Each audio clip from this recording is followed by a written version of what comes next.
Hello bill lovers, welcome to my channel. Video शुरू करने से पहले जो कोई भी मेरे चैनल में नए हैं जाते टाइम मेरे चैनल को सब्सक्राइब ज़रूर करके जाइए और वीडियो पसंद आते हैं तो वीडियो पे एक लाइक कमेंट करके वीडियो को शेयर ज़रूर कीजिए और जितने भी बैकग्राउंड नॉइज़ है प्लीज़ उसे इग्नोर कीजिए।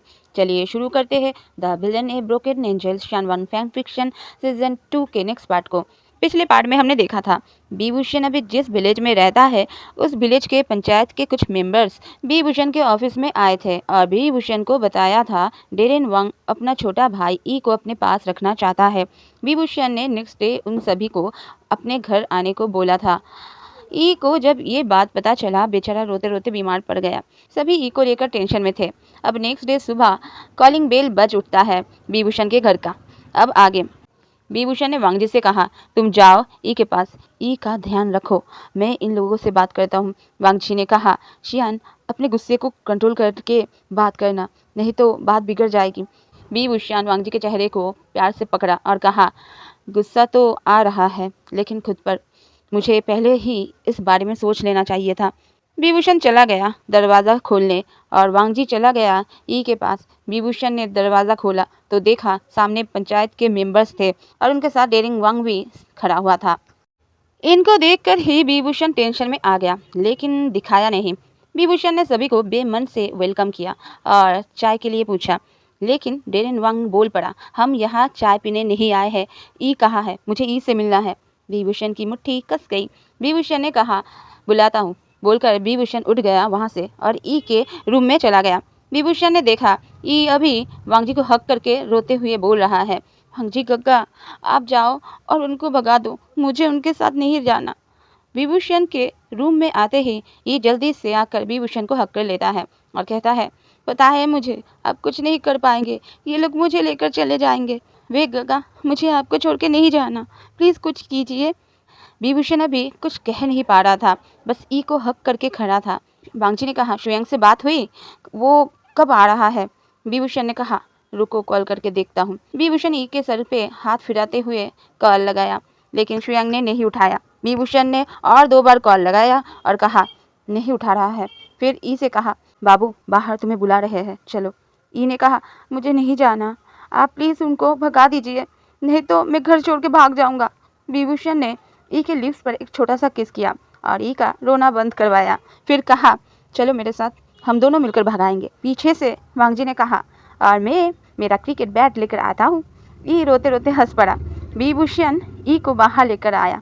डेरेन वांग ई को देखकर ई के पास आने लगा लेकिन बीच में विभूषण खड़ा हो गया। विभूषण ने कहा, दूर से बात करो। डेरेन वांग ने कहा, और मैं ऐसा क्यों करूं? विभूषण ने कहा, क्योंकि ई चाहता है। सभी ने ई के ओर देखा। ई अभी रो नहीं रहा था और ना ही डेरेन को देख रहा था। ई ने बाकी सभी से कहा, देखिए आप लोगों को शायद पता नहीं है, मेरे और मेरे बड़े भाई के बीच अच्छे रिलेशन नहीं है, आप लोग प्लीज़ चले जाइए, मुझे मेरे भाई के साथ नहीं जाना है। वहाँ एक आदमी ने कहा, देखो बेटा, ऐसे किसी के घर में रहने से तो अच्छा है अपने बड़े भाई के घर में रहो, तुम्हारे बड़े भाई का घर भी तो तुम्हारा ही घर है। ई ने कहा, नहीं है, शायद आपको पता नहीं है, बचपन में उसी घर से मुझे और मेरे शिजुन गगक को धक्के मार के निकाल दिया गया था, इसीलिए न उस घर से और ना ही मेरे बड़े भाई से मुझे कोई रिश्ता रखना है। तभी डेरिंग वांग ने कहा, ई मुझे तुमसे कोई प्रॉब्लम नहीं था, मुझे शिजुन से प्रॉब्लम था। शिजुन के जाने के बाद मैंने कितनी कोशिश की है तुम्हें अपने पास लाने की। बच्चा घर चलो, मैं तुम्हारा भाई हूँ और मैं ही ध्यान रखूंगा तुम्हारा। उनमें से एक आदमी ने कहा, ये देखो यही तुम्हारे गार्जियन हैं, तुम्हें इनकी बात माननी चाहिए। और तभी वहाँ शुएंग और उसके साथ शाओ शिनचन, मिंगियाओ, शोंगलैन और ई के पुराने घर का मालिक आ जाते हैं। शुएंग पहले ही आ गया था लेकिन बाहर खड़ा होकर अंदर का तमाशा देख रहा था और अब जब गर्जन वाली बात आई तो जाकर एंट्री मारा शुयांग ने आकर कहा, और ये बात आप सभी को किसने बताया कि डेरेन वांग ही एक लौता गर्जन है ई की? डेरेन ने चिढ़ते हुए कहा, मैं नहीं तो कौन बे? शुयांग ने विभूषण के ओर हाथ से इशारा किया। वहाँ के एक आदमी ने पूछा, क्या मतलब? शुयांग ने कहा, अभी समझाता हूँ, रुकिए, बोलकर शुयांग ने उन सभी के सामने एक कोर्ट पेपर आगे बढ़ा दिया। इस पेपर में लिखा हुआ था, वांग शिजुन ने अपने होशो आवाज में रहते हुए वांग ई की जिम्मेदारी मतलब गार्जियनशिप विभूषण के नाम पर किया है। डेरेन वांग का वांग ई पर कोई राइट नहीं होगा। अगर ई खुद चाहे तो ही डेरेन वांग ई को अपने पास रख सकता है। सिर्फ विभूषण ही होगा जो वांग ई की जिंदगी का फैसला कर सकेगा, जब तक ना वांग ई बालिग हो जाता है। और उस पेपर पर वांग शिजुन का साइन भी था, साथ में कुछ और लोगों का साइन भी था और विभूषण का भी साइन था। डेरेन वांग पेपर्स को पढ़ते हुए गुस्से में फट पड़ा और कहा, शिजुन को गाली देकर साला मरते मरते भी कांट कर गया। फिर उस पेपर को फाड़ दिया और कहा, मैं नहीं मानता, मेरा भाई है, मेरे साथ ही जाएगा। शुयांग ने कहा, फाड़ के कोई फायदा नहीं हुआ ब्रो, वो बस एक कॉपी था, ओरिजिनल तो हमारे पास है। विभूषण का दिल तो अभी भांगड़ा करने का हो रहा था। विभूषण ने डेरेन को इग्नोर किया और कहा, सभी मेंबर्स को देखिए, ई भी जाना नहीं चाहता और शिजुन ने ई की जिम्मेदारी मुझे सौंपा था, तो मुझे नहीं लगता अब और कोई परेशानी की बात होगी। वो सारे मेंबर्स कुछ बोल पाते, मिंग्या बोल पड़ा, देखिए, जब ये लिखा पढ़ी हो रहा था तब हम सभी वहाँ थे और ई और शिजुन जिनके घर में रहते थे वो अंकल भी थे वहाँ, उनका और हमारा सबका सिग्नेचर है यहाँ, बोलकर पास ही में खड़ा हुआ ई जिस किराए के घर में रहता था उस मकान मालिक को दिखाया। मकान मालिक ने भी इस बात पे मिंग्या का साथ दिया। इसके ऊपर अब कोई कुछ बोल नहीं पा रहा था। विभूषण ने अब डेरेन वांग को टोंट मारते हुए कहा, उन सभी मेंबर्स को आपको मैं बता दूं, मैंने ई का दाखिला यहाँ के सबसे बड़े प्राइवेट स्कूल में करवाया है। ई को पढ़ाई में मैं और वांग जी हेल्प कर देता हूँ, बाकी तो आप देख ही सकते हो मैं कितने अच्छे से रख रहा हूँ ई को। आप सभी इस डेरेन को जरा पूछिए, खाने पीने की बात मैं नहीं करूँगा, लेकिन क्या ये डेरेन ई का स्कूल का खर्चा उठा पाएगा? अगर उठा पाएगा फिर जाकर मैं कुछ सोच सकता हूँ। अब जाकर विभूषण का साथ सभी दे रहे थे। अगर इतने अच्छे से ई यहाँ रह रहा है तो फिर क्यों खामोखा उस गरीबी में जाकर रहे। अब जाकर सभी विभूषण का साथ दे रहे थे और डेरेन वांग अब सबके साथ झगड़ा कर रहा था। उसे आज ही के आज ई को यहाँ से लेके जाना है। डेरेन वांग को कोई मना नहीं कर पा रहा था क्योंकि डेरेन वांग किसी की बात ही मान नहीं रहा था। डेरेन वांग ने अब दूसरा रास्ता आजमाया और कहा, मैं एक गे के साथ मेरे भाई को रख नहीं सकता, इसके साथ रहेगा तो मेरा भाई भी इसके जैसा ही बन जाएगा। लेकिन इस बात पर भी डाल नहीं गली क्योंकि सभी को पता था शिजुन खुद एक गे था और ई को शिजुन ने ही पाला था और ई को देखकर ही ई क्या है ये पता चल जाता है सबको। डेरेन ने जब देखा अब सब उसके खिलाफ है तो डेरेन ई के ओर बढ़ा और कहने लगा, देख ई ये सभी तेरे फायदा उठाएंगे, मेरे साथ चल। विभूषण फिर से बीच में आ गया इन दोनों के, लेकिन इस बार गुस्से में डेरेन वांग विभूषण के कॉलर को पकड़ लिया और कहा, तू कुछ भी कर ले, मैं मेरे भाई को आज लेकर ही जाऊंगा। विभूषण अभी बहुत मुश्किल से खुद को कंट्रोल कर रहा था। सामने ई भी तो खड़ा था ना, ई के सामने ई के बड़े भाई को मारना, नहीं नहीं ऐसा नहीं कर सकता है विभूषण, अपने इमेज को थोड़ा ही खराब करेगा विभूषण ई के सामने। और डेरेन पर हाथ उठा के मामला बिगाड़ना नहीं चाहता था सबके सामने, लेकिन मामला तो किसी और ने बिगाड़ दिया। वांग जी अभी तक रूम के अंदर से ही ये सब होते हुए देख रहा था, लेकिन वांग जी ने जब देखा डेरेन वांग ने विभूषण का कॉलर पकड़ लिया है तो सच में वांग जी वहां आ टपका क्रिकेट बैट लेकर और सीधा डेरेन के बम पर दे मारा। मार पड़ते ही डेरेन ने कॉलर छोड़ दिया। वांग जी अभी बहुत गुस्से में था, बहुत टाइम से इन सभी की नौटंकी जो देख रहा था। अब वांग जी बोल पड़ा, दूर रहो मेरे फैमिली से। डेरेन ने बम को सहलाते हुए कहा, तो अपने हस्बैंड को बोलो ना मेरे भाई से दूर रहे। वांग जी ने कहा, मैंने जो बोला शायद तुमने सही से सुना नहीं, मेरी फैमिली से दूर रहो और मेरी फैमिली के अंदर ये भी शामिल होता है। बात समझ नहीं आ रहा है क्या? बहुत टाइम से देख रहा हूँ मैं, अगर दोबारा ई को परेशान किया ना, अभी तो बम पे मारा है, नेक्स्ट इसी बात से तुम्हारा सर फोड़ दूंगा। और फिर बाकी पंचायत के मेंबर्स को देखते हुए कहा, अगर किसी को भी कोई परेशानी है तो सीधा कोर्ट में जाओ, ये मेरा घर है, कोई मछली बाजार नहीं। यहाँ इस बात को लेकर आगे और कोई ही बहसबाजी नहीं होगी, बर्दाश्त नहीं करूँगा मैं। अगर अभी 5 मिनट में आप सभी ने कोई फैसला नहीं लिया तो मैं पुलिस को कॉल लगाऊंगा और मेरे हस्बैंड पर हाथ उठाने के जुल्म में आप लोगों को अंदर करवाऊंगा। आप सभी का फैसला अगर डेरेन वांग नहीं मान रहा है तो आप सभी का यहाँ आने का फायदा ही क्या है? ये इंसान तो आप सभी की एक भी बात नहीं मान रहा है। इस बात पर उन सारे पंचायत मेंबर्स के ईगो को हर्ट हो गया। बात तो सही बोला है वांग जी ने, अब इन लोगों को समझ नहीं आ रहा था वांग जी को भैया जी बोले या भाभी जी, क्योंकि विभूषण की वाइफ जो है वांग जी। सभी बहुत कंफ्यूज हो गए थे, इसीलिए वांग जी से किसी ने सीधे मुंह बात भी नहीं किया। अब जाकर सभी ने फैसला ले लिया, ई विभूषण के पास ही रहेगा। अब जाकर ई के जान में जान आई। विभूषण ने वांग जी को कहा, ई को लेकर अंदर जाओ। डेरेन वांग ने गुस्से में बोला ई से, जितना उड़ना है उड़ ले, तुझे तो आना ही पड़ेगा मेरे पास। और इस पेपर में लिखा हुआ है ना, अगर तू खुद चाहेगा तो मैं तुझे अपने पास रख सकता हूँ। अब देख तू खुद आएगा मेरे पास और तू इन सबको कहेगा तुझे मेरे साथ रहना है। अब तू देख मैं क्या करता हूँ। वांगजी ने ई को हक कर लिया। ई अब जाकर फिर से रो पड़ा। वांगजी ने फिर से अपना क्रिकेट बैट को दिखाते हुए कहा, कुछ भी गलत करने के बारे में सोचना भी मत, नहीं तो मुझसे बुरा कोई नहीं होगा। पूरी जिंदगी जेल की रोटी ना खिलाई ना तो मेरा नाम भी वांगजी नहीं। सभी डेरेन को लेकर वहां से निकल गए। बाहर निकलते ही उन सभी पंचायत मेंबर्स को भी उल्टा सीधा सुनाया डेरेन ने, बहुत गाली भी बका। अभी सभी पंचायत मेंबर्स डेरेन पर गुस्सा हो गए थे। अभी उनको भी लग रहा था कि उन्होंने सही फैसला लिया है ई को सही हाथ में देकर। अब हमें विभूषण के घर का सीन दिखाया जाता है, जहां अभी ई ने वांगजी को थैंक यू बोला था और उसके बाद सभी ई के ऊपर चढ़ गया था। तुम्हारे लिए हमने इतना मेहनत किया और तुमने बस वांगजी को थैंक यू बोला। असल में सभी अभी ई का मुंह ठीक करने की कोशिश कर रहे थे। वांगजी ने कहा, और नहीं तो क्या, तुम लोग तो बस मुंह से लड़ रहे थे, तुम्हारी बात को कौन मान रहा था। और मैंने मुंह से भी लड़ा और हाथ से, इस वजह से ही तो वो भाग गया। मुझे नहीं लगता तुम लोगों से कुछ हो भी पाता अगर मैं नहीं आता। इन सभी की प्यारी सी बहसबाजी देखकर ई के चेहरे पर भी अब एक स्माइल आ जाता है। विभूषण ने जब देखा ई स्माइल कर रहा है, विभूषण अब खुद को रोक नहीं पाया और आकर ई को हक कर लिया। विभूषण के आंखों में अभी आंसू थे। ई ने विभूषण के आंसुओं को पोंछा। विभूषण ने ई के फोरहेड पर किस किया और कहा, घबराना मत, कुछ भी हो जाए तुम्हारा साथ नहीं छोड़ूंगा मैं। वांगजी ने पीछे से कहा, और मैं भी। श्रेयांग का तो मुंह ही बन गया। श्रेयांग ने कहा, इतने मुश्किल से तो माहौल सही किया था, इन तीनों ने फिर से बिगाड़ दिया। विभूषण ने घूर के देखा श्रेयांग को। श्रेयांग ने मुंह बनाते हुए बोला, इस पूजा में डबल बोनस नहीं, ट्रिपल बोनस चाहिए मुझे। मेहनत की बात सुनते ही विभूषण को कुछ याद आया।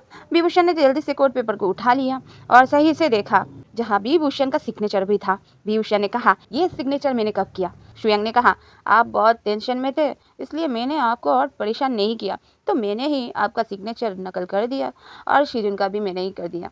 विभूषण अभी शॉक में था। शाओ शिनचैन ने कहा, बॉस हैरान मत होइए, श्रेयांग बहुत ज्यादा ही टैलेंटेड है, देख लीजिएगा किसी दिन आपका सब कुछ ये नकली साइन कर करके सब हड़प लेगा। विभूषण ने पूछा, और ये सब कब से चल रहा है।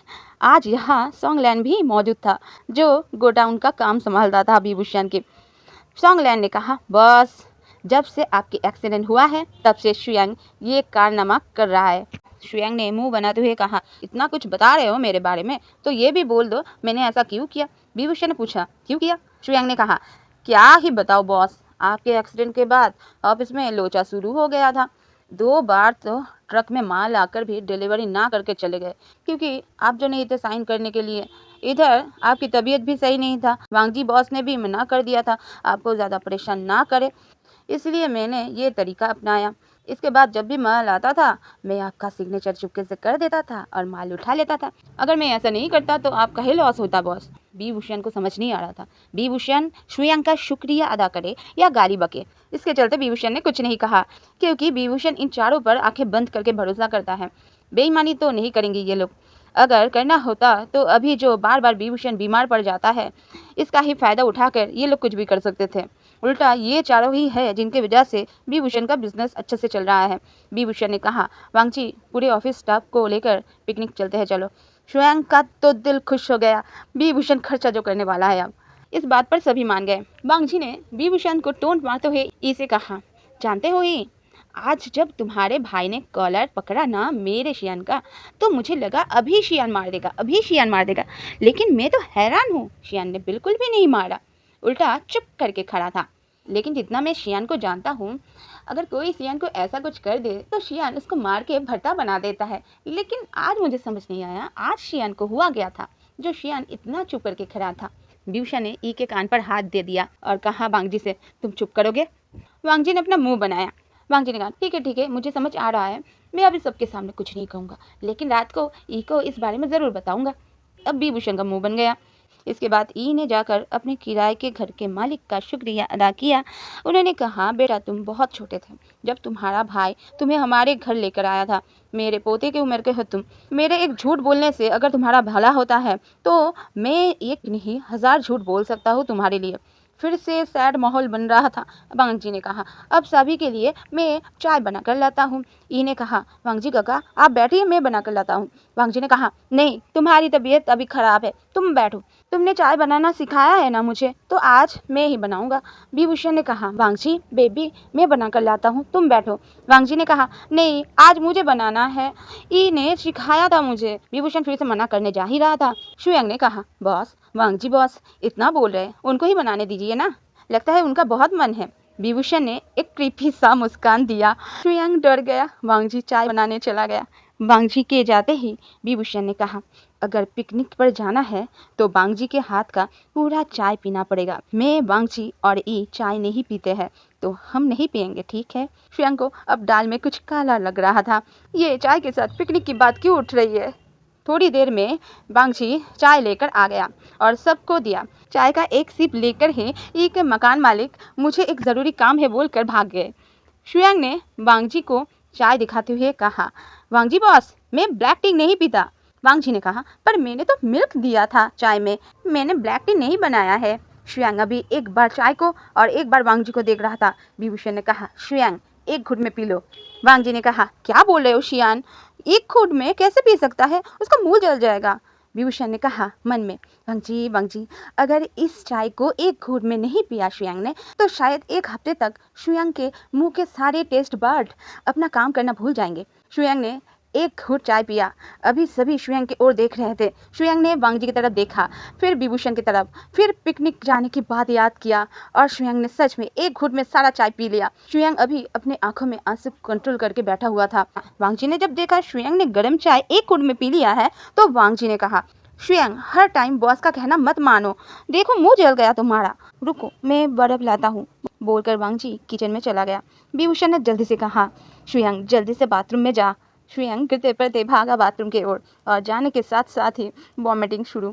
ये देखकर बाकी लोगों ने कहा, बॉस हमें पिकनिक नहीं जाना। विभूषण ने कहा, ठीक है, चाय खिड़की से बाहर फेंक के आओ। सभी ने अपने अपने चाय फेंक के आए। वांग जी ने आकर देखा शुयांग नहीं है। विभूषण ने कहा, शुयांग मुंह धोने गया है। शुयांग जब आया, शुयांग को देखकर लग रहा था शुयांग अभी अभी किसी साइक्लोन से गुजर कर आया है। शुयांग के आते ही विभूषण ने कहा, सब ऑफिस भागो, मैं आता हूँ थोड़ी देर में। वो चारों भी अब यहाँ रुकना नहीं चाहते थे, फिर से ना चाय पीना पड़े।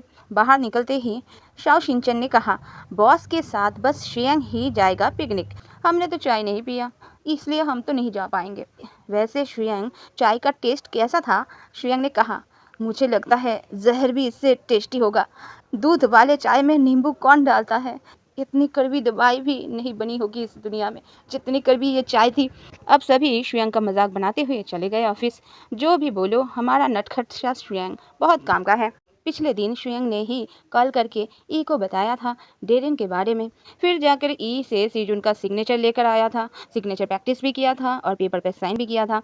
अपने कुछ दोस्तों की मदद से कोर्ट पेपर भी बनवा लिया था और डेट भी मरने से पहले का ही लगाया था। एक तरफ से शुयांग विभूषण का दाया हाथ है और मिंगयाओ बाया हाथ है। इधर घर में विभूषण कुछ टाइम तक ई के साथ टाइम स्पेंड करता है, ई को थोड़ा प्यार करता है। वांग जी को भी एक बड़ा वाला किस देखकर ऑफिस के लिए निकल जाता है। इसके कुछ दिनों बाद विभूषण सच में पूरे ऑफिस स्टाफ को लेकर वांग जी और ई को साथ लेकर सी बीच चला जाता है पिकनिक मनाने। इधर जब से डेरेन वांग विभूषण के घर से लौटा था खाली हाथ, तब से ई के पीछे अपने दो दोस्त को छोड़ के रखा था। ऐसे ही कुछ दिन गुजर गए। एक दिन विभूषण पूरा दिन बिजी था। दोपहर को घर में खाना खाने भी नहीं आ पाया था। रात को कुछ स्ट्रीट फूड लेकर घर लौटा तो देखा वांग जी आलू छीलने की कोशिश कर रहा है। विभूषण ने कहा, आज क्या बनाने वाले हो खाने में? वांग जी ने कहा, मुझे नहीं पता, मैंने तुम्हें कितनी बार कॉल किया आज? हाँ, तुमने एक बार भी कॉल नहीं उठाया। आज ई भी तुम्हारे पास चला गया सीधा स्कूल से।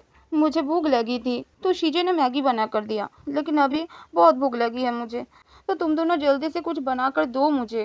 वांग जी ने फिर देखा विभूषण ने हाथों में पैकेट पकड़ा हुआ है। वांग जी खुश हो गया और पैकेट खोलकर खाना खाने बैठ गया। विभूषण अभी हैरान था। विभूषण ने कहा, वांग जी तुमने क्या कहा? ये स्कूल से सीधा ऑफिस आने वाला था? वांग जी ने कहा, हाँ, ये आज मुझे बोलकर गया था स्कूल के बाद तुम्हारे ऑफिस जाएगा, फिर तुम दोनों एक साथ आओगे। वांग जी ने कहा, तुम तो आ गए हो, ये कहाँ है? विभूषण को अब चक्कर सा आने लगे। विभूषण अपने कांपते हुए हाथों से अपने पैंट के पॉकेट से फोन बाहर निकाला और शुयांग को कॉल लगाया। इधर हमें एक खेत के बीचों बीच एक छोटा सा घर दिखाया जाता है जहाँ ई नीचे ज़मीन पर लेटा हुआ था। ई के मुंह, हाथ, पाँव सब बंधे हुए थे। ई अभी रो रहा था और चीखे जा रहा था। ई अभी कंटिन्यू विभूषण को बुलाए जा रहा था। वे गगा, मुझे बताइए वे गगा, मैं यहाँ हूँ वे गगा, वे गगा, वे गगा, मुझे बताइए वे गगा, मैं यहाँ हूँ वे गगा। ई अभी यही बोले जा रहा था, लेकिन मुंह में कपड़ा बंधा हुआ था। इसी कारण ठीक से आवाज़ भी बाहर नहीं आ रहा था, लेकिन फिर भी ई चीखे जा रहा था, इस उम्मीद से शायद ये धीमी आवाज़ भी वे गगा के कानों तक पहुंच जाए। चलिए आज इतना ही, मिलते हैं नेक्स्ट वीडियो में। कमेंट ज़रूर कीजिएगा। बाय बाय, बिल्डर टिंग टिंग।